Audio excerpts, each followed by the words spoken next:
मेरा नाम दीपल है, मैं वेस्टीज एम्बेसडर हूँ और आज हमारे बीच में जो पर्सन है जो गुजरात से बिलोंग करते हैं, अहमदाबाद से है और बहुत सारे अचीवमेंट्स लिए हैं वेस्टीज में। वेस्टीज के करियर में अभी उन्होंने 4 करोड़ से ज्यादा रुपए कमा लिए हैं, मर्सिडीज बेंज अचीवर है और बहुत सारे लोगों की जिंदगी बदली है। उनके साथ हमने करीब से बहुत अच्छे से काम किया है और बहुत मेहनती है, अपनी टीम को बहुत अच्छे से लीड करते हैं। So let's meet mister Chirag Pandya from Ahmedabad. Welcome Chirag भाई, आपका स्वागत है आज पावर टॉक के अंदर। कैसे हैं आप?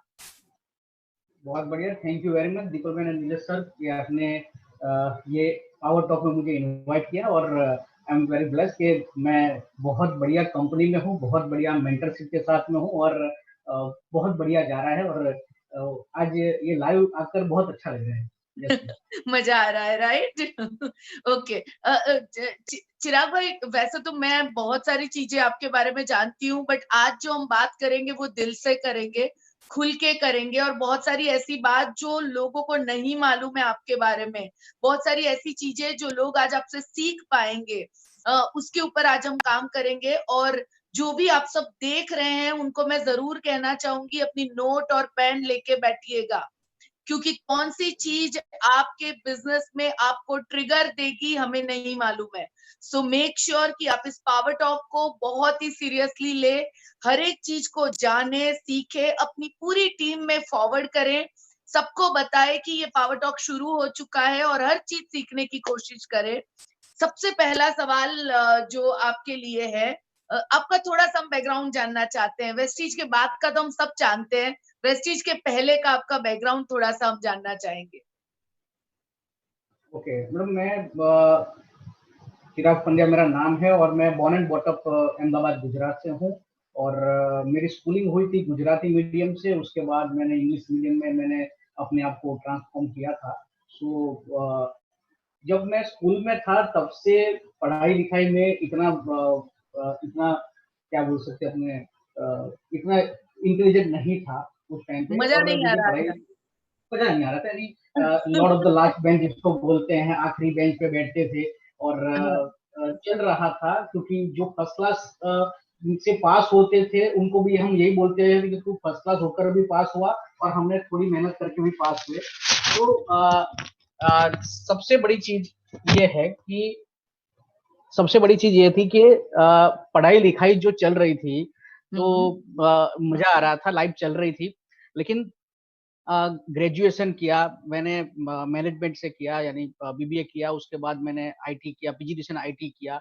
ये पढ़ाई लिखाई जो चल रही थी उसमें उस दौरान मैं बहुत ही शाय गाय था, यानी कभी कोई स्कूल या कॉलेज की कोई भी एक्टिविटी में मैंने पार्टिसिपेट नहीं किया, इतने सारे फ्रेंड्स नहीं थे। यानी जैसे बोलते हैं ना, नेटवर्क मार्केटिंग के लिए जो मटेरियल बंदा चाहिए वो मैं नहीं था। अ, कभी भी कोई भी जगह पे पार्टिसिपेट नहीं, कोई क्वेश्चन के आंसर नहीं। हालांकि मेरे पेरेंट्स स्कूल में टीचर थे, रिटायर हो चुके हैं, तो भी मैं इतना इंटेलिजेंट नहीं था, पढ़ाई लिखाई में इतना इंटेलिजेंट नहीं था, लेकिन चल रहा था और करते करते ग्रेजुएशन कंप्लीट किया और उसके बाद कुछ ढूंढ रहा था कि जॉब मिल जाए, क्योंकि मेरी फैमिली में जितने भी लोग हैं सभी लोग गवर्नमेंट जॉब वाले, यानी कि स्कूल टीचर है, प्रोफेसर है या म्यूनिसिपैलिटी में है, यानी हाँ। सब लोग जॉब ओरिएंटेड। मेरे पूरी फैमिली में, खानदान में किसी ने आज तक कोई बिजनेस नहीं किया, तो अच्छा, बिजनेस माइंड से था ही नहीं पहले से। गुजरात में रहते हुए और गुजराती होते हुए पूरी फैमिली में कोई बिजनेस नहीं किया, मेरे लिए ये बहुत सरप्राइजिंग बात है, क्योंकि नहीं, उस पे डिपेंड है। मैं क्योंकि मैं ब्राह्मण हूँ तो हमारे में यही था कि बस के पहले या तो ब्राह्मण है तो वो काम करो या तो फिर स्कूल टीचर बन जाओ या ऐसी ऐसी ओके, चीजों में जाओ कि आप सिक्योर जॉब में लग जाओ, बस गवर्नमेंट जॉब में लग स्टेबिलिटी जाओ सिक्योर। स्टेबिलिटी मिल जाए। बस वही वही था कि जो प्रकार से लग रहा था, जिस तरह से स्टडी की उस हिसाब से ये लग रहा था कि कोई नौकरी कर लेंगे और लाइफ ऐसी, जैसे सब लोग लाइफ जीते हैं नौकरी करके, ऐसे जैसे बचपन से जो सीडिंग यही हुआ था कि अच्छी जॉब करनी है, तो उसी हिसाब से ग्रो हुए थे। ओके, सो नेटवर्क मार्केटिंग कैसे लाइफ में आया? यानी आप पूरा कोई एंटरप्रेन्योर तो आपके दिमाग में था नहीं बात, तो किस तरह आप नेटवर्क मार्केटिंग में आए? मुलाकात कैसे बहुत हुई बढ़िया। नेटवर्क मार्केटिंग के साथ? ये हुआ था कि हमारे ग्रेजुएशन के दौरान हमारे हम एक जो हम प्रोजेक्ट रिपोर्ट्स वगैरह बनाते थे, तो एक बंदा था जो हमारा डीटीपी ऑपरेटिंग वगैरह सब करता था। वो बंदे ने एक बार मुझे बताया था कि एक बहुत बड़ी एक सेमिनार है, एक इंटरनेशनल कंपनी है, उसका एक सेमिनार है, वो बिज़नेस अपॉर्च्युनिटी देखनी हो तो आप आइए। तो उन्होंने मुझे इनवाइट किया था, तो हमने ऐसे ही देखने के गए थे कि चलो ग्रेजुएशन कंप्लीट हो चुका है, फ्री है, तो जॉब के लिए इंटरव्यू दे रहे हैं, तो कुछ देख लेते हैं। तो देखने गया और मुझे वर्ल्ड की नंबर 1 कंपनी जो आज भी है वो एमवे बिज़नेस वो मैंने देखा था वहाँ पे और जो अपॉर्च्युनिटी देखी तो मुझे अच्छा लगा और मुझे लगा कि यहाँ पे कुछ नहीं करना है, जब तक इंटरव्यू दे रहे हैं, कुछ नहीं मिल रहा है तो चलो कुछ स्टार्ट कर देते हैं। उसमें ओके। इन्वेस्टमेंट था, किट वगैरह था कि इतना लेने से आपको बिज़नेस मिल रहा है, तो लाओ स्टार्ट करें। तो जस्ट फॉर द एक्सपीरियंस कि एक्सपीरियंस मिल जाएगा, कुछ मिल जाएगा, उस हिसाब हाँ, से हमने स्टार्ट किया था। सो नेटवर्क मार्केटिंग की शुरुआत वहाँ से हुई। ओके।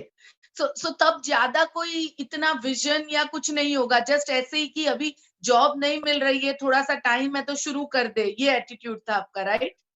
यस, क्योंकि उस टाइम पे पहली-पहली बार देखा था कि नेटवर्क मार्केटिंग जैसी कोई चीज़ होती है। कभी किसी ने कभी सुना ही नहीं था, इसके बारे में कभी नहीं सही सुना था बात है। और और तब तो और इतनी सबसे सक्सेस स्टोरीज भी नहीं होगी मेरे हिसाब से, उस टाइम पे तो कुछ भी इंडिया नहीं में था, कुछ भी नहीं था। ज्यादातर लोग सक्सेसफुल भी नहीं थे इस इंडस्ट्री के अंदर। ओके। बिल्कुल नहीं था लेकिन एक था कि वो सेमिनार में इतना एक कांसेप्ट क्लियर हुआ था कि नेटवर्क मार्केटिंग का मतलब mass making, number of people associate करो, वो लोग अपने घर के लिए सामान खरीदे और आपको रिकरिंग टाइप की इनकम आए। मुझे एक चीज़ अच्छी लगी थी, वो थी रिकरिंग टाइप ऑफ इनकम। तो ये मुझे अच्छी लगी थी, इसलिए मैंने क्लिक किया। मैंने कहा ये बिज़नेस, ये इंडस्ट्री अच्छी है क्योंकि रिकरिंग टाइप की इनकम आ रही है, तो इसलिए मैं इन्वॉल्व हुआ था उस बिज़नेस में। ओके। यानी कि बहुत बार हम कहते हैं कि बहुत लोग कि भाई तुम बड़ी सोच लेके आओ या समथिंग, तो ऐसा जरूरी नहीं है। बंदा जब पहली बार नेटवर्क मार्केटिंग देखता है, तब भले उसको ज्यादा समझ में न आए, बट एक बार इसकी थोड़ी भी पावर समझ जाए तो वो इसमें बहुत सक्सेसफुल हो सकता है। सो ओके, मुझे मुझे ये जानना है कि नेटवर्क मार्केटिंग आपने सबसे पहली कंपनी आपने कहा वो देखी है, एंड आज आप वेस्टीज में है। वेस्टीज कैसे, यानी आपकी लाइफ में वेस्टीज कैसे आई? क्यों आपने वेस्टीज को चूज किया network uh, marketing as a career? Vestige Vestige तक आते-आते वेस्टेज तक आने का समय जो है वो मैं बता दूँ आपको कि ओके। जैसे मैंने ये बिज़नेस किया, एमबीए बिज़नेस किया, इसमें तकरीबन 3 साल मैंने दिए और ओ 3 साल के अंदर 3 साल मैंने दिए और 2 बार रिन्यूअल किया, उसमें रिन्यूअल सिस्टम होती थी, फिर तीसरी अच्छा। बार रिन्यूअल नहीं किया।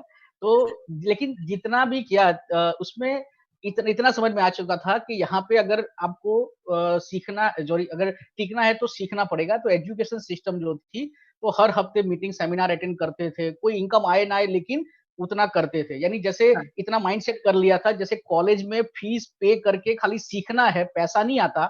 ऐसे हाँ। यहाँ पे भी फीस पे करना आए ना आए लेकिन फीस पे करके सीखना है।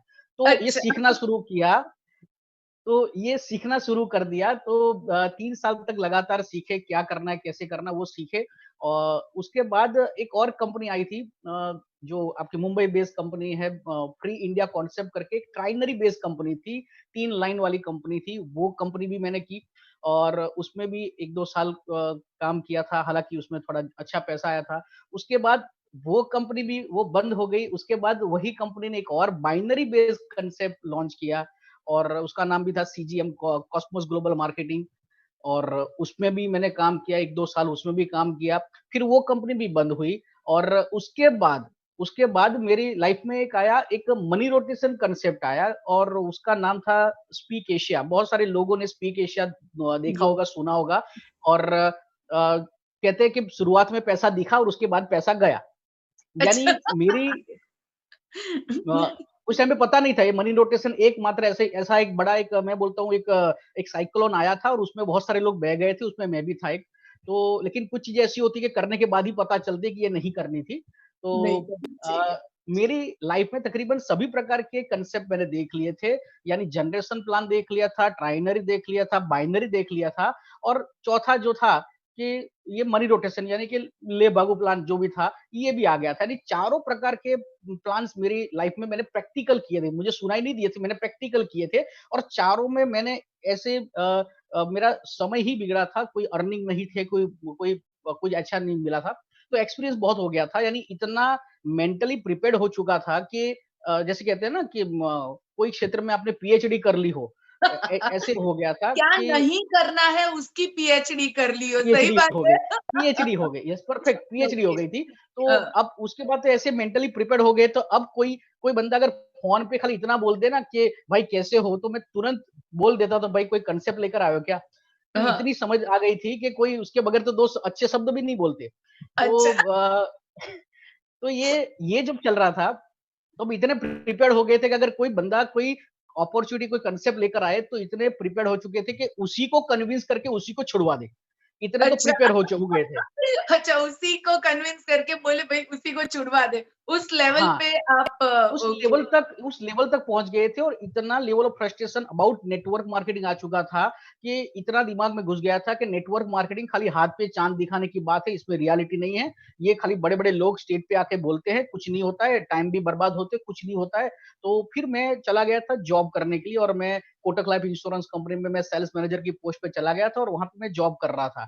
और लेकिन जब नौकरी कर रहा था, तब मुझे जॉब वाले लोग बहुत अच्छे लगते थे कि उनमें कोई टारगेट नहीं, हर महीने सैलरी आ जाए, फर्स्ट क्लास लाइफ, लोगों की लाइफ देख रहा तो अच्छा लग रहा था। लेकिन जो अच्छा, नेटवर्क करते हैं उनको नौकरी वालों की लाइफ अच्छी लगती है। लेकिन जब नौकरी शुरू की, तो फिर से नेटवर्क वाली लाइफ अच्छी लगी कि अच्छा।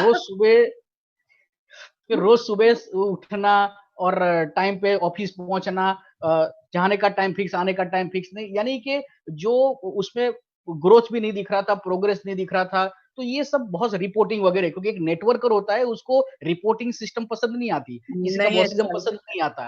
तो सही जहाँ बात। पे लोगों को बोलते हैं कि योर ऑन बॉस, आप खुद के बॉस हो, ऐसा इतने सालों तक बोलने के बाद किसी बॉस के अंडर में काम करना, ये एक टाइम बाउंडिंग था, मैं बोलता हूँ गैप फिलर था, मेरी लाइफ के लिए गैप फिलर था, लेकिन दिमाग में तो वही मैं नेटवर्कर ही चल मैं रहा था।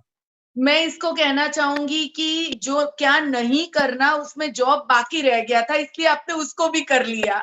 Yes, yes, yes. सो ये कुछ चीज़ें ऐसी, ये प्रैक्टिकल एक्सपीरियंस ले लिया, तो इसके बाद ये हुआ कि सडनली कि मुझे ईश्वर भाई पटेल जो मिले मुझे, और ईश्वर भाई पटेल ने भी यही बोला था कि एक बिज़नेस अपॉर्च्युनिटी है, दुकान बदलो और आपके घर पे पैसा आएगा, और लिटरली मैं भी यही मेंटालिटी के साथ में उनको मिला था कि आज इनको कन्विंस कर दूँगा कि ये जो कंपनी लेकर आए छोड़ वो दे, छोड़ दें।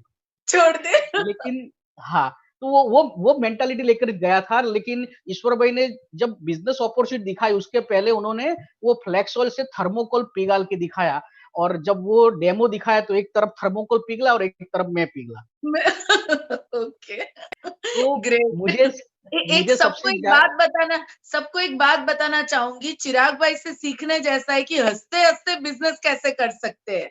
आपको ये हँसाएँगे भी क सही और आपको ये सिखाएँगे भी सही। सो ये इनकी एक बहुत यूनिक बात है, या चिराग भाई? यस, तो ये जब प्रोडक्ट देखा, तो मैं बहुत ही इम्प्रेस हुआ कि यार ये प्रोडक्ट में दम है, और इस सब की रिक्वायरमेंट भी है, तो ये नेटवर्क चल सकता है। फिर उन्होंने अपॉर्चुनिटी जब दिखाई, तो उसमें सबसे मजे की बात जो अच्छी लगी वो था car fund, house fund, travel fund, और ये कार फंड वाला जो जो मामला था, ये बहुत ही क्लिक कर गया, क्योंकि कार लानी थी, जॉब में भी नहीं दिख रहा था कार आएगी कि नहीं आएगी, नहीं दिख रहा था। मेरे जॉब में भी जो सीनियर थे वो लोग भी कार नहीं ले पाए थे। तो हमेशा हम अपने नेटवर्कर जो होते हैं वो फ्यूचर के बारे में ज़्यादा सोचते हैं कि भई 2, 4, 5 साल राइट। के बाद क्या होगा? हुँ, तो हुँ, वो हुँ। उसमें अगर वो सीनियर भी कार नहीं ले पाए थे, तो मैं सोच रहा था कि यहाँ पे अगर मैं रहूँगा, नौकरी करता ही रहूँगा, तो अगले 4-5 साल में कार आएगी कि नहीं पता नहीं। लेकिन यहाँ पता पे जो नहीं। दिख रहा था कि इतना करने से ये सब मिल रहा है, तो मुझे बहुत ही बढ़िया लगा। अपॉर्च्युनिटी में सबसे बड़ी बात ये लगी कि कोई इन्वेस्टमेंट नहीं था, इंडियन कंपनी थे, और सबसे बड़ी बात, इंडियन कंपनी में भी उस टाइम पे वेस्टीज के 7.5 साल हो चुके थे। लेकिन सही बात, ज़्यादातर हमने तो वही कंपनियाँ देखी थी कि जो 2-3 साल में तो वो खत्म हो जाती थी, खत्म हो ब जाती है, भाग सही बात, जाती थी। तो यानी कि हमारे अंदर दम होता था, लेकिन कंपनियों के अंदर दम नहीं होता था, इसलिए हम ज़ीरो पे आ जाते थे। सही तो बात है। ये 7 और साल मैंने देखे, 7 वो टाइम पे ना एक दौर चला था चिराग भाई, एक फैशन चला था कि नई कंपनी है तो उसके साथ जुड़ जाओ। लोगों के दिमाग में कॉन्सेप्ट चल रहा था कि नई कंपनी है तो आपको बहुत पैसा मिलेगा, बहुत जल्दी आगे बढ़ सकते हो। बट उसके पीछे कितना बड़ा रिस्क जुड़ा हुआ है। लोग उसे देखने के लिए तैयार नहीं थे तब, कि भाई ये चलेगी तो तुमको पैसा देगी ना, चलेगी ही नहीं तो पैसा कहाँ से देगी तुमको। सो यस, आप यानी ये बात यानी सही कह रहे हो कि मैडम, आप में तो दम था पर कंपनी में दम नहीं था। तो ये यही था, आपने बहुत परफेक्ट बताया। लोग खाली प्लान और स्कीम दिखाते थे, कौन ओनर है, क्या बैकग्राउंड है, ना कोई बताता था और ना कोई पूछता था। और हाँ, इसलिए हर 2, 4, 6 महीने के अंदर वो ज़ीरो होके वो फिर से नई कंपनी के बारे में सोच रहे थे। यानी ये चल रहा था, लेकिन ये जो देखा, स्टेबिलिटी देखी, कंपनी की स्टेबिलिटी देखी, प्रोडक्ट की एसेंशियल प्रोडक्ट्स देखे, छोटी-सी जॉइनिंग अमाउंट ये देखी, और सबसे बड़ी बात ये देखी कि किसी का लॉस नहीं है, क्योंकि इसके पहले की जो कंपनी थी, यानी जो इन्वेस्टमेंट वाली कंपनी की थी, मनी रोटेशन वाला, उसमें तो बहुत सारे लोगों का पैसा फँसा था। तो सही वो बात चीज़ है। करनी ही नहीं थी, लेकिन ये चीज़ एसेंशियल प्रोडक्ट वाली लगी। तो वेस्टीज का प्रोफाइल 7.5 साल में भी इतना बढ़िया प्रोफाइल बन चुका था कि कोई भी बंदा उसको अट्रैक्ट कर ले, किसी को भी अट्रैक्ट कर ले। हालाँकि अब तो जबरदस्त हो चुका है, लेकिन उस टाइम पे मुझे बहुत पसंद आया था, इसलिए ऐसे ही ये शुरू हुआ था कि वेस्टीज मैंने स्टार्ट किया था। तो यानी कि आपने जो आप आपने थोड़ी देर पहले बताया कि आप कन्विंस कर देते थे किसी को भी उसकी कंपनी छुड़ाने के लिए। तो बट जब आपने वेस्टीज ज्वाइन किया तो उसका मतलब है आपने हर तरह से उसको चकासा होगा। आपने प्रमोटर्स भी देखे होंगे, आपने प्रोडक्ट्स भी देखा होगा। जो मेरी सोच है तभी जाके आपने इसे एज़ अ करियर चूज़ किया होगा, राइट? ये ये मैडम इसलिए मैं बता रहा हूँ, मैं हमेशा मेरे प्रोग्राम में बताता रहता हूँ कि मैं इम्प्रेस इसलिए हुआ था कि कहते हैं ना, पोलियो भी 5 साल तक ही होता है, हाँ, उसके बाद नहीं होता है। तो कंपनी के उस समय 7.5 साल हो चुके थे। तो मैं ये सोच रहा था कि एक क्लाइमेट में इंडियन इकोनॉमी के अनुसार जो कंपनी ने 7.5 साल निकाल दिए, तो ये यस, कंपनी टिक जाएगी, और कंपनी सही टिकेगी तो बात। मैं टिक जाऊँगा।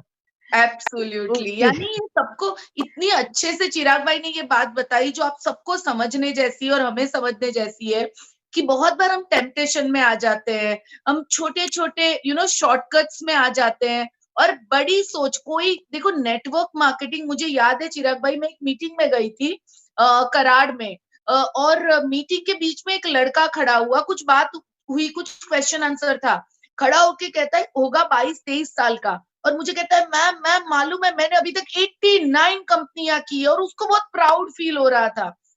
मैंने आज तक मेरे भी करियर में ये चीजें देखी कि कंपनियां बदलने से पैसे नहीं आते हैं, कंपनियों में टिक के सही कंपनी के साथ काम करने से। नेटवर्क मार्केटिंग में ऐसे ऐसे लोग हैं जो 500 करोड़ रुपए कमा चुके हैं। सो ये आपने जो बात बताई वो बहुत सही है कि बहुत सोच समझ के स्टेबिलिटी वाली कंपनी के साथ काम करना बहुत जरूरी है। और एक जो चीज पूछना चाहूंगी चिराग भाई मैं आपको कि आपने जब वेस्टीज ज्वाइन किया, डिफिकल्टी सबसे ज्यादा जो कुछ आप ऐसे मोमेंट्स बताओगे जब आपको, क्योंकि देखो आपके साथ मुझे याद है कि और भी बहुत लोग जुड़े थे वेस्टीज के अंदर, ठीक है, पर आज वो कहीं दिख भी नहीं रहे हैं। ऐसा नहीं कि वेस्टीज में, पर कहीं और भी वो कुछ, यानी दे आर नॉट, वो यहाँ नहीं है, वो क्विट कर चुके हैं। सो आप ये सब डिफिकल्टी से बाहर निकल के आप कैसे टिक के रहे, कौन सी डिफिकल्टी आई और उसमें से बाहर कैसे निकले आप? देखो मैडम, पहले तो बताऊँ कि वेस्टीज जो जनरेशन प्लान लेकर आया, उस टाइम पे आपको पता होगा 700 रुपए से ज्वाइनिंग होती थी। तो हाँ, 700 रुपए से लोगों की हम जब ज्वाइनिंग करवाते थे, इससे पहले हमने 700 रुपए की अमाउंट बोला भी नहीं था। उसके हाँ, पहले 5,000, 7,000, 10,000 ऐसी अमाउंट से लोगों को जोड़ते थे। हालाँकि वो एक ही बार जुड़ता था, फिर खत्म हो जाता था। लेकिन एब्सोल्युटली, ये 700 रुपए की अमाउंट बोलना, और सामने वाला, ये 700 में जादू ये था कि 700 में सामने वाला बंदा ना ही नहीं बोलता था। क्योंकि 700 में उसको 800, 1000 रुपए का सामान मिल जाता था, तो वो बंदा एक्सेप्ट करता था, तो ये मजा राइट, आता था। लेकिन हाँ, ऐसे बहुत सारे लोग थे, तो ये जो जुड़े तो सही, क्योंकि जुड़ना तो बहुत ही हम्म, आसान है आज भी वेस्टेज में, तो जुड़ हाँ, तो गए, लेकिन 1-2 महीना काम करने के बाद वो लोगों ने छोड़ दिया कि बोले यार इसमें तो बहुत ही स्लो इनकम है।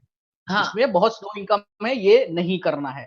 तो ऐसे बहुत स्लो इनकम आज भी वो जब वो लोग मुझे मिलते हैं कहीं, तो मैं उनको पूछता हूँ कि भाई तूने 5 साल, 7 साल, 8 साल पहले वेस्टीज में जुड़ा था और ये बोला था कि वेस्टीज में बहुत स्लो इनकम है, इसलिए मुझे नहीं करना है, तूने छोड़ दिया था।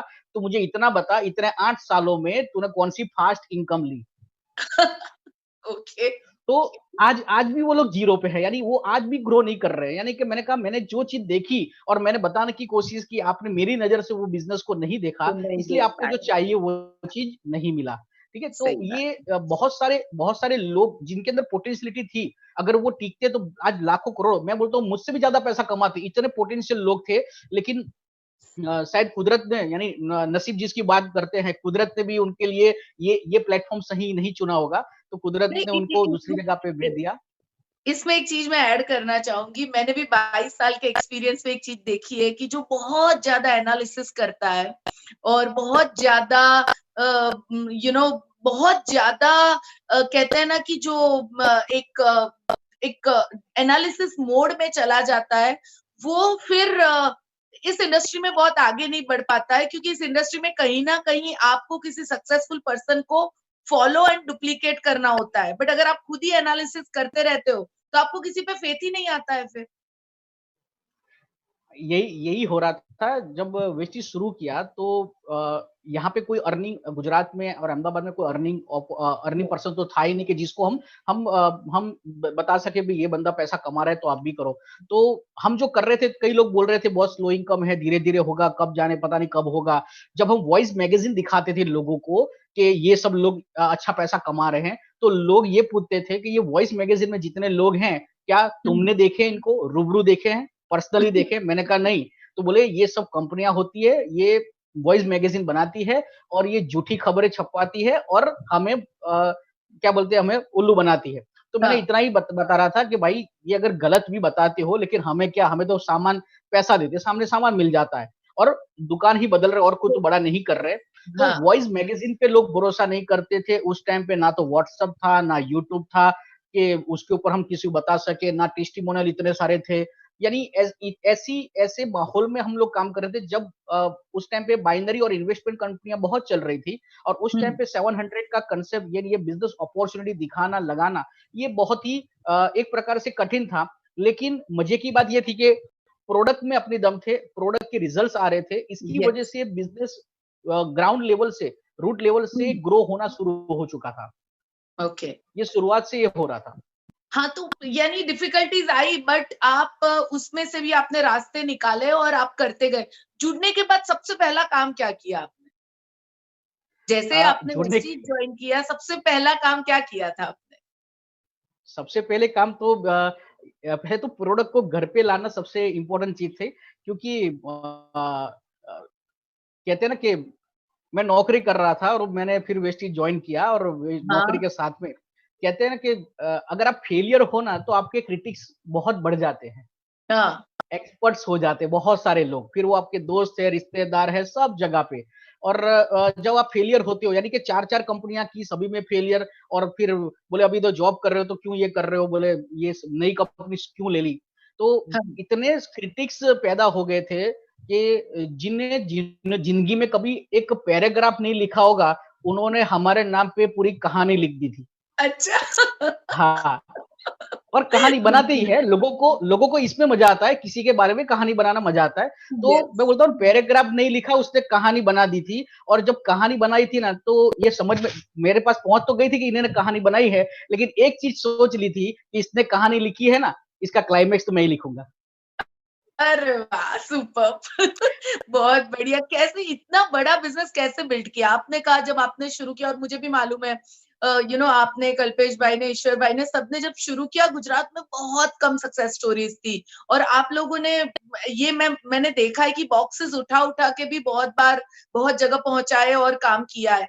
आज इतना बड़ा बिजनेस है, मुझे आप बताओगे ये इतना बड़ा बिजनेस 4 करोड़ रुपीस कमाना, it's a very very big thing, और वो भी पूरी तरह से वाइट और लीगल इनकम। कैसे इतना बड़ा नेटवर्क और बिजनेस आपने खड़ा किया?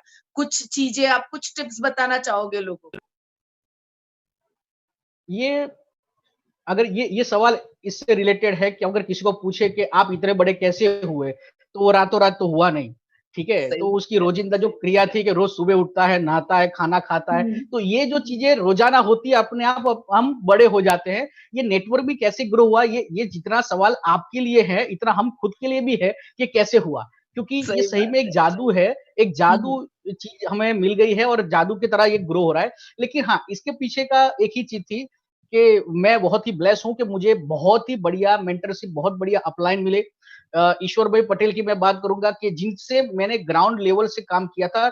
हालांकि मुझे पता था कि वो 10वीं तक पढ़े हैं, मैं मैनेजमेंट स्टूडेंट हूँ, लेकिन तो भी मैं उनको अपना मेंटर गुरु मानता हूँ, क्योंकि बट उनकी जो वर्क ये स्टाइल से मैं बहुत इंप्रेस ये हुआ था। ये जो चिराग भाई, एक यहाँ मैं आपको रोकना चाहूंगी, ये बहुत अच्छी बात आपने जो बताई है, मैं सबको कहना चाहूंगी कि ईश्वर भाई पटेल 10th तक पढ़े और मैनेजमेंट स्टूडेंट चिराग भाई, ठीक है, और यंग, और तो यानी बहुत बार होता है कि बहुत अपलाइन डाउनलाइन में ये यही टेंशन ज्यादातर लगी रहती है, जो ईगो टेंशन होती है कि मैं मैं उसको मेरे से बड़ा कैसे मान लूं, उसको तो कुछ नहीं आता है। बट जब आप फेथ रखते हैं एंड सरेंडर करते हैं, तो आपको उनमें से कुछ अच्छी चीजें जरूर दिखने लगती है। वो आप उसका ट्रू एग्जाम्पल आप बता रहे हैं अभी। तो ईश्वर भाई पढ़े लिखे नहीं थे, लेकिन उनके अंदर एक एक्सपीरियंस जो चाहिए ना, एक मार्केट के लिए एक्सपीरियंस जो चाहिए, वो बहुत बढ़िया था। और मुझे Yes. उनसे वो अच्छी चीज निकालनी थी, वो मुझे चाहिए थी, मुझे अपने, क्योंकि it's a process, network marketing process अपने आप को ट्रांसफॉर्म करने के लिए। और मैं बोलता हूँ ना, उनके अंदर बहुत सारे ऐसे गुण थे। तो ग्राउंड लेवल पे उन्होंने मेहनत की शुरुआत में मेरे साथ में। और उनकी एक बात अभी भी याद है, मैं अभी भी लोगों को बताता हूँ। मैंने उनको पूछा था कैसे सफल होना है, तो वो हाँ, बता रहे थे कि फ्लैक्स ऑयल की एक बोतल में 90 कैप्सूल आती है, हाँ, और बोले एक मीटिंग में आपको एक कैप्सूल तोड़नी है, हाँ। ऐसी 4 बोतल कंप्लीट कर लो, आप सफल हो जाओगे। अरे वाह! बहुत बढ़िया। यानी कि हर एक होम मीटिंग या वन ऑन वन में आप डेमो दिखाओगे, जिसमें आप एक फ्लेक्स ऑयल का डेमो दिखाओगे। सो ऐसी 4 बॉटल, यानी कितना हो गया? 360, 360। 360, यानी 360 प्लान अगर आपने दिखा लिए, तो आप सक्सेस के करीब पहुंच जाओगे। बहुत तो बढ़िया ये चीज बताई आपने। शायद शायद ये ईश्वर भाई तो ये मंत्र बोल के भूल भी गए होंगे, या तो ये हाँ, मंत्र सभी के सामने बोले होंगे, लेकिन वो मंत्र मैंने एक्सेप्ट कर लिया और अप्लाई भी कर लिया। तो जब हमें पता है हमारे पास हार्डवर्क के सिवाय कोई ऑप्शन नहीं है, तो क्यों ना करें। और ये सही। डेमो दिखाना तो इतना मजा आता है कि सामने वाला बंदा तो, अगर जिस चीज से मैं कन्विंस हुआ हूं, तो सामने वाला होगा, मुझे पता था। इसलिए ये चीज को मैंने एक्सेप्ट कर लिया और ग्राउंड लेवल पे वर्कआउट शुरू कर दिया। और इसमें एक और चीज मैं जोड़ना चाहूंगा कि इसके पहले मैं जो जॉब कर रहा था कोटक लाइफ इंश्योरेंस कंपनी में, उसमें हमें वर्कशीट दिया जाता था, और उसमें उसको बोलते हैं डीएसआर, यानी डेली सेल्स रिपोर्ट। हमें रोजाना 5 लोगों को कॉल करके मिलना होता था, उनको पॉलिसी के बारे में बताना होता था, इंश्योरेंस पॉलिसी के बारे में। अब हम्म, वहां पे हर रोज के 5 कॉल मेरे से नहीं होते थे, क्योंकि किसी को भी फोन करके बोलो कि भाई इंश्योरेंस के लिए मिलना आने वाला हूं, तो वो जवाब ही नहीं देते थे या टाइम भी नहीं देते थे। तो हाँ, रोजाना 5 कॉल क्लिक करना ये मेरे से होता ही नहीं था, 3 या 4 कॉल होते थे। वहां पे मेरे जो बॉस थे वो हमेशा मुझे बोलते थे कि अगर तू 5 कॉल रोजाना कर लेगा तो तू किंग बन जाएगा, किंग बन जाएगा। अच्छा, लेकिन उसको हाँ। ये पता नहीं था कि वो 5 कॉल से किंग बनना वहां नहीं, लेकिन यहाँ पे तो पॉसिबल था। तो ये यहाँ के लिए था।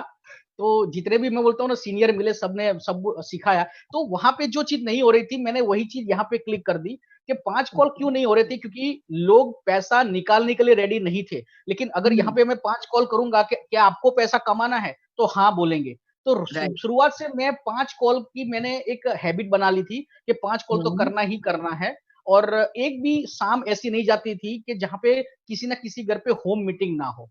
So okay. आज अगर होम मीटिंग आज यहाँ पे कर रहा हूँ, तो कल की परसों की होम मीटिंग का प्लानिंग ऑलरेडी किसी को दे दिया हो। तो ऐसे ही हर रोज के अपने आप को एकदम टाइट शेड्यूल बनाकर वर्कआउट करना शुरू कर दिया था। और क्योंकि सबसे पहले होता है ना कि शुरुआत में आपको लोगों को रिक्रूट ही करना है, एसोसिएट सही करना बात है। है। तो ये सही। करना शुरू कर दिया। शुरू करते करते जैसे जैसे ग्रुप साइज बढ़ने लगी, हम भी दिखने लगे अपलाइन को और मेंटरशिप को, दिखने लगे कि हम में कुछ है। तो हमें और ब्लेसिंग मिलने लगे। और बोलते हैं ना कि एक एक सीड्स में से एक पत्ता निकला, तो उसको अब जब बड़ा होने लगा तो और खातर पानी ऊपर से मिलने लगा। तो सही बात। मैं कल्पेश कल्पेश राठौड़ जी से मिला, और मैंने उस टाइम पे वो लाख रुपया कमा रहे थे, तो मैंने उनको सिंपल पूछा था कि कल्पेश जी लाख रुपया कमाने के लिए क्या करना है। तो उन्होंने भी एक मंत्र दिया, और वो मंत्र था crown director is equal to 1 lakh.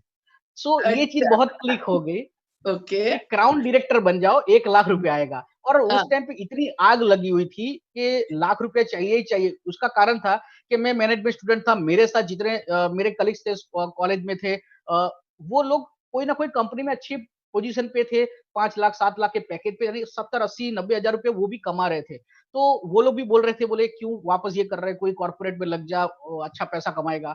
अब मुझे अगर उनसे कॉम्पीट करना है तो क्या करना है, तो वो लेवल तक पहुंचना है। तो ये 1 लाख रुपए की ऐसी आग लगी थी कि ये जल्दी से पहुंचना है, और ये गुरु मंत्र मिल गया। तो मैंने अपने स्ट्रक्चर को इस तरह से डिजाइन किया कि वेरी फर्स्ट ईयर 1 साल के अंदर मैंने क्राउन डायरेक्टर लेवल ब्रेक किया था। मैं 8 साल पहले की बात कर रहा हूँ, 2011-12 की।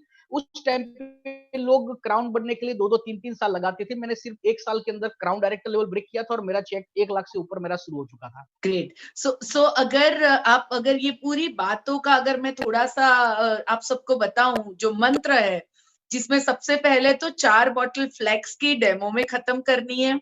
दूसरा मंत्र जो चिराग भाई ने बताया वो ये है कि रोज के 5 कॉल, एवरी डे 5 कॉल्स करने बहुत जरूरी है, जो उन्होंने किया।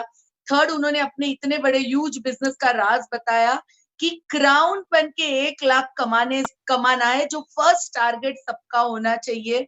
और यही और एक चीज बताई उन्होंने कि मुझे आग लगी हुई थी, आग लगानी है, क्योंकि जब तक वो आग नहीं भड़कती है तो मेंटोर कुछ कहेगा वो भी सुनाई नहीं देता है, पर जब आग लगती है तो हर एक वो चीज सुनाई देती है जो हमें अपने सक्सेस के करीब ले जा सकती है। बहुत बढ़िया तरीके से आपने ये देखिए ना, यानी सिंपल सिंपल चीजें हमें कहाँ तक ले जा सकती है।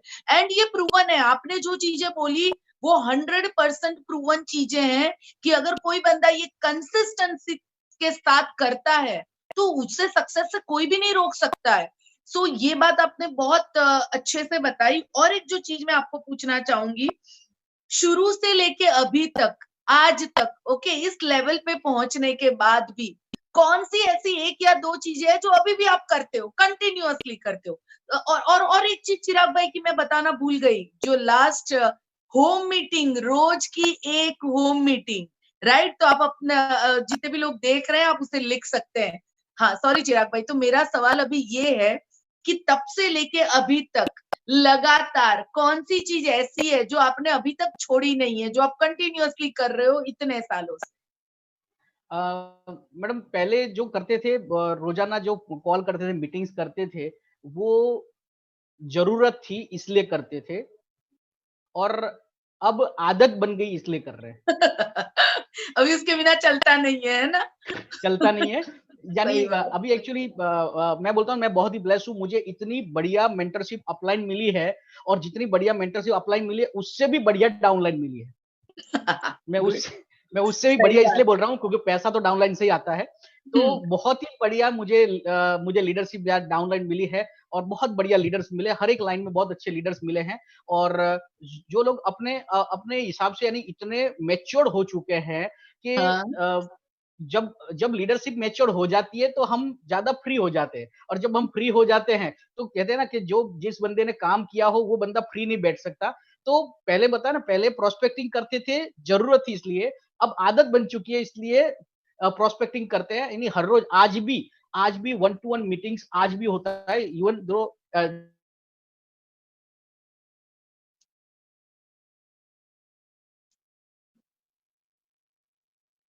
yes, I think there is some net issue, but he will. ये कहते हैं ना कि रोल चेंज हो गए हैं। पहले जब आप रिक्रूटमेंट मोड में, बिल्डिंग मोड में होते हो तब आप लोगों को रिक्रूट करते हो। अब मेंटरशिप के मोड में जब हो जाते हैं तब जितने भी लाइंस या ग्रुप चलते हैं उसमें आइडेंटिफाई करना होता है कि किस बंदे के अंदर लीडरशिप क्वालिटी है और किसको और ज्यादा निखारना है, और वो कैसे इंडिपेंडेंट बन सके, कैसे वो अपने टारगेट्स पूरे कर सके। क्योंकि हर महीने अपने लेवल्स को मेंटेन करना, या जो भी अपना टारगेट लिया उसको कंप्लीट करना, जिसकी वजह से उसको पे आउट आता है। तो आज हमारा मेंटरशिप का लेवल यही हो चुका है कि जहाँ पे जिसकी जरूरत है वहां पे हम लोग दे रहे हैं। और जो लोग मुझे एक्चुअली ये बात मैं बताऊं कि मुझे नीलेश जी से एक बात बहुत पसंद आती है कि वो जब बताते हैं कि डाइवर्सिफाइड लीडरशिप, यानी कि डिसेंट्रलाइज जिसको बोलते हैं, डिसेंट्रलाइजिंग ऑफ लीडरशिप बहुत बढ़िया है। कि अगर हम सब कुछ हम ही लेकर चलते रहेंगे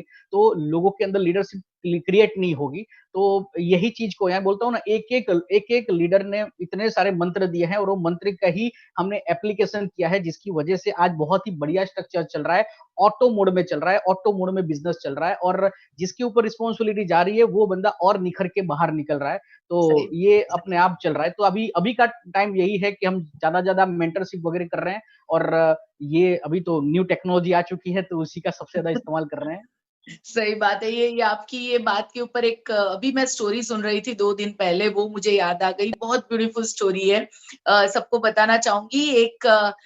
एक टीचर थे और एक इंश्योरेंस एजेंट थे, ठीक है। और ये दोनों ने अपने घर के बाहर दोनों ने ट्री लगाया। एक टीचर ने भी लगाया और इंश्योरेंस एजेंट ने भी लगाया। और ये दोनों ने जब ट्री लगाया, ट्री लगाने के बाद जो टीचर था वो जो जितना थोड़ा पानी का जरूरत था वो देता रहता था, और जो जरूरत थी वो चीजें करता था। और इंश्योरेंस एजेंट जरूरत से ज्यादा पानी देता था, उसको ज्यादा खाद देता था, बहुत ज्यादा पैम्पर करता था। और उसका झाड़ भी, यानी इंश्योरेंस एजेंट का ट्री भी बहुत जल्दी फैलने लगा, बड़ा होने लगा। और जो टीचर का ट्री था वो धीरे धीरे धीरे धीरे बड़ा हो रहा था। सो इंश्योरेंस एजेंट बड़ा खुश था कि मेरा देखो कितना अच्छे से बढ़ रहा है। एक दिन ऐसा हुआ कि रात को बहुत जोरों से हवा चली, और जब बहुत जोरों से हवा चली और बहुत सारा तूफान जैसा आ गया। सुबह उठ के जब दोनों ने अपने ट्री को देखा, तो जो टीचर का ट्री था वो वहीं पे लगा हुआ था, और जो इंश्योरेंस एजेंट का ट्री जो बहुत बड़ा हो चुका था, पर वो पूरी तरह से निकल के दूर चला गया था। सो ये जो इंश्योरेंस एजेंट था वो बड़ा दुखी हो गया। वो कहने लगा कि मैं अपने पौधे को ज्यादा टाइम देता था, मैं अपनी डाउनलाइन को ज्यादा वक्त देता था, ज्यादा पैम्पर करता था, बहुत ज्यादा सब कुछ करता था। और ये टीचर टीचर को उसने पूछा, भाई आप तो कम टाइम देते थे, मेरे से कम कम ध्यान रखते थे, पर आपका ट्री नहीं निकला, मेरा क्यों निकल गया? तो टीचर ने बहुत अच्छा जवाब दिया। टीचर ने कहा कि जब मैं थोड़ा सा कम ध्यान रखता था तो मेरे पौधे ने वो नहीं निकला।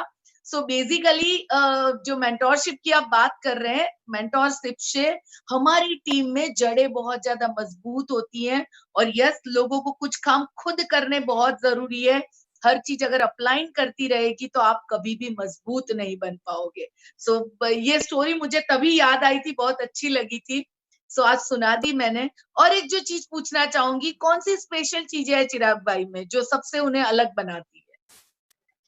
स्पेशल चीज में जो बेसिक नेटवर्क मार्केटिंग, जो बेसिक चीज चाहिए एक्चुअली, क्या होता है, कुछ चीजें हमारे अंदर कुदरती होती है और कुछ चीजें हमें एडॉप्ट करनी पड़ती है एज पर द रिक्वायरमेंट। सो एक हार्डवर्क और कंसिस्टेंसी एक बहुत ही बेसिक चीज है, जो क्वालिटी शुरुआत से थी, आज भी है और आगे भी रहेगी। तो हार्डवर्क भी ओके। करना है, कंसिस्टेंस भी रहना, ये दो चीजें तो है। लेकिन एक और स्पेशल जो आपने पहले ही बताया, एक ह्यूमरनेस है कि भी कोई भी चीज को ह्यूमरली अगर आप प्रेजेंट करोगे तो ज्यादा अच्छा रहेगा। तो हंसते एक एक हंसते ये कर क्वालिटी लोगे। मैं अपने आप में गिनता हूँ। और दूसरी चीज, प्रेजेंटेशन स्टाइल। मैं हमेशा लोगों को बोलता हूँ कि नेटवर्क मार्केटिंग एक स्किल बेस्ड बिजनेस है। आपको स्किल सीखनी पड़ेगी कि हाउ टू प्रेजेंट, क्योंकि हम्म। नेटवर्क आपके अंदर दम है कि आप नेटवर्क मार्केटिंग को कौड़ी के दाम पे भी दे सकते हो और नेटवर्क मार्केटिंग को करोड़ों की अमाउंट पे भी दे सकते हो। ये दोनों आपके हाथ में, absolutely. You are the representative of the company. Yes. So आपको किस तरह से सामने वाले को प्रेजेंट करना है, क्योंकि हालांकि ये भी सब चीजें इतने सालों की एक्सपीरियंस ही आता था, क्योंकि मैं नौकरी कर रहा लाइफ इंश्योरेंस कंपनी में, तो वहां पे तो हम कागज बेचते थे। तो हाँ। कागज बेचने के लिए भी हमें एक चीज सिखाई जाती थी कि अगर आपको इंश्योरेंस पॉलिसी बेचनी है तो कोई भी बंदा लेता है दो ही कारण से, या तो इच्छा से या तो डर से। हाँ। तो ये चीज हमारे अंदर पहले से थी, या तो इच्छा से बंदा लेगा या तो डर से लेगा। तो कौन सी चीज अप्लाई करनी है वो आपको सामने वाले सामने बैठकर चेक हम्म। करके उससे उसके साथ में मिलजुल कर उसके बाद तय कर लेना है कि इसको क्या जरूरत है, फिर वो बटन दबाओगे तो वो काम हो जाएगा। So okay. और इसके साथ में एक और क्वालिटी है प्रेजेंटेशन। मैं खुद प्रेजेंटेशन बनाता हूँ, लोगों को देता हूँ, और मैं हमेशा बोलता हूँ कि आपके प्रेजेंटेशन के अंदर कंटेंट्स होनी चाहिए, लॉजिक्स होने चाहिए, और आपका प्रेजेंटेशन प्रेजेंटेबल होना चाहिए। और इजी डुप्लीकेबल तो है ही है, लेकिन प्रेजेंटेशन ऐसी चीज है कि अगर आपका प्रेजेंटेशन परफेक्ट रहा तो सामने वाले के दिमाग से निकलने वाले क्वेश्चंस 90% कंप्लीट हो जाएंगे, निकल सही जाएंगे, वॉश जवाब आउट हो हो जाएगा, जाएंगे। राइट, ठीक है, परफेक्ट। तो उसके बाद उसके डिसीजन जो आपके फेवर में ही आएंगे। यानी हमेशा जब भी प्रेजेंटेशन दो तो इस तरह से सोचो कि अगर मैं खुद एक प्रोस्पेक्ट हूं तो क्या इसके प्रेजेंटेशन से मैं कन्विंस होकर जुड़ सकता हूं। ये चीज अगर सामने वाले बनकर अगर आप सोचोगे अपने प्रेजेंटेशन के ऊपर, आप एनालिसिस करोगे तो आपको पता चल जाएगा कि आपको आपके अंदर कहाँ कमी है और क्या क्या आपको एड ऑन करना है। तो इट्स अ यस, प्रोसेस, ये डे बाय वन धीरे धीरे करते करते आपका प्रेजेंटेशन स्टाइल भी सुधर सकता है। सो कंटेंट्स और हाउ टू प्रेजेंट, ये दो चीजें, यानी मैं ये कहता हूं कि मेरे अंदर वो खूबी है और ये कुदरत ने दी है, तो मैं इसके ऊपर, ये कहते हैं ना, जो स्ट्रेंथ आपके अंदर है उसके ऊपर और और ज्यादा निखारना। आपको वर्कआउट करना चाहिए, तो और ज्यादा शार्पन होता जाएगा। सो बहुत बहुत बहुत बढ़िया तरीके से आपने ये बात बताई। यस, प्रेजेंटेशन हमारे बिजनेस का एक मेन और ये स्किल है जो कोई भी सीख सकता है। मुझे भी बोलना नहीं आता था, but today I can talk, तो ये कोई भी सीख सकता है। और जो आपने बताया, hard work, consistency, good presenter, और जब आप प्रेजेंट कर रहे हो, सामने वाले के शूज में अपने पैर को रख के देखो कि जो सुनने आने वाला है वो क्या सुन, यानी उसके लिए कौन सी चीज बेटर है। और जब आप किसी के लिए अच्छा बात करोगे, उनके अच्छे के लिए बात करोगे, तो ये सबके लिए ही बहुत बहुत बढ़िया होगा। तो यस, ये बहुत अच्छी चीजें आपने मुझे बताई। और जो चीज मैं आज पूछना चाहूंगी कि आज से 5 साल के बाद क्या आप अपने आप को कहाँ देखते हैं वेस्टीज में? वेस्टीज को कहाँ देखते हैं? क्या लगता है आपको 5 साल के बाद चिराग पंड्या, उनकी लाइफ क्या होगी? क्या, कहाँ पहुंचे होंगे आप? 5 साल के बाद की क्या लाइफ होगी आप? बहुत बढ़िया मैडम, आपने बताया 5 साल के बाद, यानी एक कोई भी नेटवर्कर होता है और वो नेटवर्कर अगर 2-4 साल भी अगर एक नेटवर्क कंपनी में बिता लेता है तो वो अपने आप को 5 साल के बाद का फ्यूचर देखने लगता है वो अपना, कि कहाँ पे यस, वो हो सकता है। और हम तो इतने लकी है कि हम अगले 5 साल के बाद कहाँ पे होंगे वो हमारे हमारे हमारी कंपनी के एमडी सर खुद बता रहे हैं कि आप लोग कहाँ पे होंगे। जो यस, एमडी सर खुद बोल रहे हैं कि वेस्टेज में बहुत सारे लोग 1 करोड़ से ऊपर कमाते होंगे। तो वो ऐसी चीज है कि आपको अपने आप को खाली निखारना है। अगर आपने अपने आप को तैयार कर दिया तो कंपनी ने जो डिजाइन किया आपके लिए वो तो अप्लाई हो ही जाएगा, यानी वो एक इनकम के जरिए तो आप पहुंच ही जाओगे। लेकिन मैं ये चाहता हूं कि मैं अपने आप को ना सिर्फ गुजरात, ना सिर्फ इंडिया, लेकिन मैं अपने आप को एक ग्लोबल लीडर के तौर पे देखना चाहता हूं। इसमें बहुत सारी चीजें हैं जो मैं आज भी लर्न कर रहा हूं, मैं सीख रहा हूं अपने आप को वो लेवल पे पहुंचाने के लिए। मैं हम लोग आपसे बहुत ही इंप्रेस है, जैसे आप हो, नीले सर है, जैसे इतने साल आपने दे दिए तो आप लोग खाली आप लोगों के नाम के आगे खाली डॉक्टर लिखना बाकी रहा है, बाकी आप डॉक्टरेट तो हो ही चुके हो। सो वो कहते हैं ना कि 5 साल के बाद क्या, तो 5 साल के बाद मनी इज द, ये पैसा तो हम ब्लेस है, पैसा तो आएगा ही आएगा, यस, लेकिन मैं 5 साल के बाद देखना चाहता हूँ एक इनविजिबल लीडरशिप के तौर पे देखना चाहता हूँ। एक नया फंडा, इनविजिबल लीडरशिप, यानी कि इनविजिबल लीडरशिप का मतलब है जहां पे आप नहीं हो, आपके नाम से ही बिजनेस हो रहा है। जैसे द दीपक नीलेश पत्रा वाला, ये नाम से जो अभी बिजनेस हो रहा है। सो आप लोग जो अभी पहुंच गए हो, तो हमें वो लेवल तक पहुंचने के लिए इनविजिबल लीडरशिप के लिए क्या करना है, तो इतने सारे चमत्कार करने हैं कि जिसकी वजह से इनविजिबल लीडरशिप लोग खाली सुनकर और आपको फॉलो करें। तो वो यानी लेवल पर, चिराग ग्लोबल पांड्या लेवल तक मैं एक जानता हूँ। ब्रांड बनना है, एक ऐसा ब्रांड यस, बनना है आपको कि जो ब्रांड का नाम ही काफी है। और मैं सच कहती हूँ, हमारे बिजनेस में हमारा नाम, हमारी इज्जत, हमने लोगों के साथ कैसा व्यवहार किया, हम किस तरह लोगों को खास करके फील करवाते हैं, ये सब चीजें हमें दुनिया का टॉप लीडर बनाती है। और यस, पर मैं और एक चीज जानना चाहती हूँ, ये आपने बताया एक इनविजिबल लीडर, पर मैं चाहती हूँ 5 साल के बाद आप कौन सी कार ड्राइव कर रहे होंगे, कहाँ रहते होंगे, कौन से सपने आपके, जो जो हमने विजन बोर्ड बनाया है, क्या क्या ड्रीम है आपके? 5 साल के बाद कौन सी जिंदगी जीना चाहते हो आप? बहुत ही बढ़िया आपने लेकिन बहुत सारे विजन बोर्ड में बहुत सारे पॉइंट्स इकट्ठा किए हैं। जो आपने, जो अभी आपने कल बताया था, जो कन्वर्टेबल कार, तो कन्वर्टेबल कार में मैं अपने आप को फील करता हूँ, मैं कन्वर्टेबल कार में घूम रहा हूँ। ठीक है, दुनिया के बहुत सारे देश, यानी कि 20 से ज्यादा देशों में मेरा बिजनेस होगा, मैं वहां पे ट्रैवल करूंगा, बिजनेस मीट करूंगा, और बहुत सारी जगह पे मैं अपना घर लूंगा, वहां पे मैं रहूंगा। यानी जैसे कहते हैं ना कि पूरा वर्ल्ड, यानी ये पूरा पूरा पृथ्वी जो है, पूरा वर्ल्ड जो है, ये हमारा घर है, ये हम बोलते हैं। तो ये यहाँ पे ये फिजिकली भी मुझे वो कंप्लीट करना है, यानी वो अपने आप को वो लेवल पे पहुंचना चाहता हूँ, लेकिन वो पहुंचाने के लिए मुझे अपनी टीम में इतने सारे लोगों को सफल करना है, सक्सेस एब्सोल्युटली। करना है, जिसकी वजह से क्योंकि हमें खाली पहुंचना नहीं, हमें वहां पे टिकना भी है, आगे भी बढ़ना है। तो हमारा जो बेस जो फाउंडेशन है, तो मेरी टीम में मुझे कम से कम 100 लोग ऐसे बनाने पड़ेंगे जो हर साल 1 करोड़ से ज्यादा कमाते होंगे। अगर वो यस, लोग कमाएंगे, वो लोग सफल होंगे, तभी हम लोग वो लेवल पे पहुंचेंगे। यानी बहुत दो चीजें बढ़िया। करनी, अपने आप में तो इंप्रूवमेंट लाना ही है, अपने आप को तो वो लेवल तक पहुंचाना है। क्यों? क्योंकि मुझे मेरी डाउनलाइन को अगर करना है कि तू ये भी सीख ले, ये भी कर ले, वो भी कर ले, तो सबसे पहले उसका सवाल आएगा कि आपने किया है। यानी हम आपको ही फॉलो करते हैं, जैसे लीड बाय आप ये एग्जांपल लेवल पे होना कर है। रहे हैं, आप जो ये कर रहे हैं, आप इंटरनेशनल बिजनेस डेवलप कर रहे हैं, इतने बड़े लेवल पे पहुंचे रहे हैं। यानी कहते हैं ना कि अगर आपको पे आउट अपडेट करना है, अगर आपको किसी के जैसे पे आउट लाना है, तो आपको उसकी पैटर्न भी फॉलो करनी पड़ेगी। राइट, सही बात ओके, है। सो ये चीज है, ये यानी जो चीज अभी भी बहुत सारी चीजें जो हमें अपने आप में चेंज लाना है, वो लाएंगे तो अपने आप अगले 5 साल में तो मिरेकल्स होने वाले हैं। तो बहुत अच्छे से चिराग भाई ने एक बात बताई जो मैं आप लोगों को बताना चाहती हूँ इनकी बातों में से, कि वो कह रहे हैं कि मैं अपने आप को उस लेवल पे इम्प्रूव करना चाहता हूँ, कि अपनी टीम को इस तरह मैं इम्प्रूव करना चाहता हूँ कि मनी तो वो तो अपने आप आ जाएगा फिर। और यस, कन्वर्टेबल कार, घर सब बताया। और मैंने और एक चीज सुनी थी कि आप हर जगह बिजनेस क्लास में ट्रैवल करना चाहते हैं, राइट? सो ये तो आज भी आप कर सकते हैं, बट वर्ल्ड में बिजनेस क्लास में ट्रैवल करना वो भी एक बहुत अपनी ही अलग अलग मजा है। तो ग्रेट। एंड चिराग भाई, और एक चीज, मिलियनर वर्ल्ड वाइड आपकी बिजनेस में किस तरह एक क्या डिफरेंस लेके आया? क्या इससे आपको क्या फर्क पड़ा अपने बिजनेस के अंदर?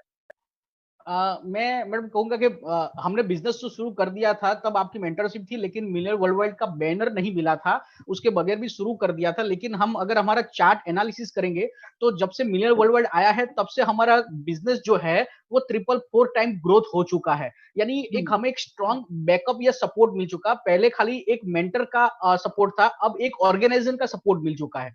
यानी इसके ओके। अंदर में पहले खाली आपकी तरफ से ही हमें ट्रेनिंग मॉड्यूल्स वगैरह सब कुछ मिलता था। अब जब से मिलियनर वर्ल्ड वाइड मिल चुका है, तब से आपकी अम्ब्रेला के नीचे जितने भी लीडर्स हैं, उन सबका भी हमें कोई ना कोई सक्सेस सेमिनार वगैरह जो भी चल रहा है, जितने भी चीजें हैं, वहां से हमें जो गाइडेंस मिल रहा है, जो जो नॉलेज मिल रहा है, सो इसकी वजह से ग्रोथ बढ़ रहा है। और जो पर्सनलाइज जो आप एक एक हालांकि आप ऐसे भी ज्वेलर्स फैमिली से हो, आप डायमंड को तराशते हो, लेकिन जो बूट कैंप जो आपने डिजाइन किया है, अमेजिंग। ये बूट कैंप के प्रोसेस से जो निकला है, वो सही में एक डायमंड के तौर पे छा गया, और उसने उनकी वजह से हमारा बिजनेस बहुत ही ग्रो हुआ। यानी आप एक एक जो चीज ला रहे हो, वो चीज को मैं बोलता हूँ कि जो चीज एक सफल इंसान जो चीज कर रहा है, वो चीज को आपको एक्सेप्ट करना है। अगर इसको एक्सेप्ट कर लिया, तो वो बंदा चैंपियन बन जाएगा। तो ये मिलियन वर्ल्ड वाइड जो सिस्टम बन चुकी है, इसको ये एजुकेशन सिस्टम को कहते हैं ना कि नेटवर्क मार्केटिंग का कोई इंस्टीट्यूट नहीं होता है।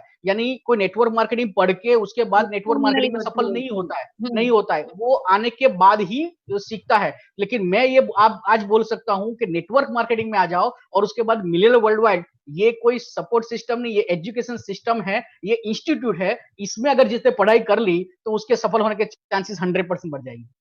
ग्रेट। और मैं सबको ये जरूर बताना चाहूंगी और आपको भी कहना चाहूंगी कि हम भी उस हिसाब से अपने आप को अपग्रेड करते जाएंगे कि हर बंदा, जो हमारा हमारा मिशन है, जो हमारा विजन है, कि लोग खुशियां भी ले और पैसे भी कमाए। ये दोनों चीजें करते करते हम वर्ल्ड में लाखों और करोड़ों लोगों की जिंदगियां सब लोग मिलके चेंज करेंगे। आखिरी में मैं जो पूछना चाहूंगी कि जो आज इतने सारे लोग आपको देख रहे हैं और बाद में भी देखेंगे, एडवाइस क्या देना चाहते हो हमारे वेस्टिजियन को, हमारे मिलियनर्स को? आप क्या कहना चाहते हो आज? एडवाइस में इतना ही दूंगा कि stability is most important thing. अगर आप यहाँ पे टिकोगे, ठीक है, टिके रहने से ही यहाँ पे पैसा आएगा। बहुत सारी चीजें हैं, लेकिन मैं एक एग्जांपल से आपको बताऊंगा कि हम सबको श्रीखंड बहुत पसंद है, श्रीखंड खाते हैं ना हम लोग, हाँ, ठीक है, गुजरात और श्रीखंड को क्या महाराष्ट्र में और तो क्या बोलते हैं? श्रीखंड ही बोलते हैं ना, आई थिंक तो एवरीवेयर। श्रीखंड ही यस। बोलते हैं। हाँ, हाँ, हाँ, तो ये गुजरात और महाराष्ट्र में तो श्रीखंड को श्रीखंड ही बोलते हैं। पूरे इंडिया में अभी तो अमूल ने श्रीखंड पहुंचा दिया है। एक हाँ, श्रीखंड जो जिसको भी आप जो खाना खाए जो खाएगा तो उसको बहुत ही मीठा लगेगा। अच्छा लगेगा, तो वो इट्स अ स्वीट डिश। तो श्रीखंड, लेकिन उसकी प्रोसेस देखोगे तो दूध दूध में से वो दूध को खट्टा यानी कि उसकी उसमें से दही बनता है, दही में से फिर उसमें से पानी निकाल कर उसके बाद उसके अंदर शुगर ऐड करके उसके बाद उसका श्रीखंड बनता है। यानी दैट्स अ प्रोसेस। अगर अगर हमें श्रीखंड बनना है, मीठा बनना है, तो ये प्रोसेस से जैसे गुजरना पड़ता है। जैसे तो दूध यानी एक हम नॉर्मल है, इसमें से हमें खट्टा बनना पड़ेगा, यानी कि बहुत सारे हमें लोगों को झेलना पड़ेगा, खट्टी चीजें हमें हमें स्वीकारनी पड़ेगी, अपने आप को दूध में से दही बनाना पड़ेगा। उसके बाद जो उसमें से पानी निकल जाता है, दैट्स अ प्रोसेस। ये पानी निकल जाता है यानी कि बुरी चीजें निकल जाती है, अच्छी चीज रह जाती है, और उसके बाद जो मेंटरशिप या जो आपका सराउंडिंग जो आपके अंदर जो शुगर ऐड करता है, उसकी वजह से आप शिखंड बनते हो। That's a process. ये प्रोसेस हर एक चीज में एक प्रोसेस होती है। तो नेटवर्क मार्केटिंग में अगर आपको टॉप के लीडरशिप बनना है, बहुत बड़ा पैसा कमाना है, मेंटरशिप लेनी है, ये सब चीज चाहिए, तो आपको ये प्रोसेस से गुजरना ही पड़ेगा। एक भी लीडर, एक भी अपलाइन, एक भी सफल इंसान ऐसा नहीं है कि जिसने ये सब चीजों को फेस नहीं किया होगा। लेकिन आज सबसे बड़ी हमने जो एक ड्रॉबैक देखा है लोगों के अंदर, कि लोगों को ना तो अपने आप में स्किल डेवलप करनी है और ना स्टेबल रहना है।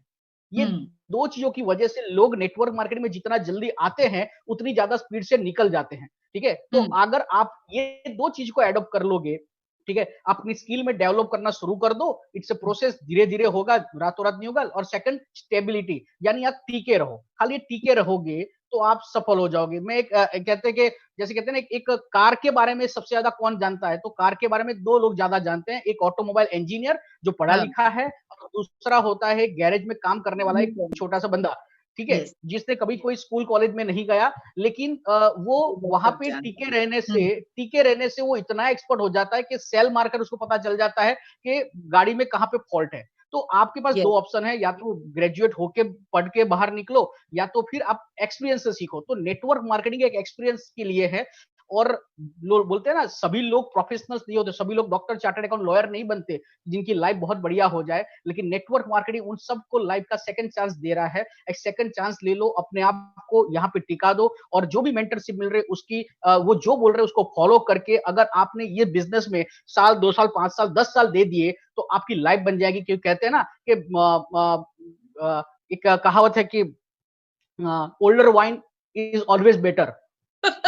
ओल्डर वाइन ऑलवेज बेटर, यानी पुरानी वाइन जो होती है बहुत ही उसकी वैल्यू ज्यादा होती है। ये शायद आपने सुना होगा, ये हमने पिछले साल हम जब साउथ अफ्रीका गए थे, तब वाइन फैक्ट्री में गए थे, वहां पे बताया गया था कि ओल्डर वाइन ऑलवेज बेटर। यानी ये फील्ड में आप जितने पुराने होते जाओगे, आप और चमकते जाओगे, और जैसे से चमकते जाओगे आपकी वैल्यू क्रिएट होती जाएगी, और पैसा अपने आप आपको अट्रैक्ट करते हुए आपके पास आएगा। तो सिर्फ टिके रहो, और वेस्टीज जैसा प्लेटफॉर्म आपको दोबारा कोई जगह नहीं मिलेगा।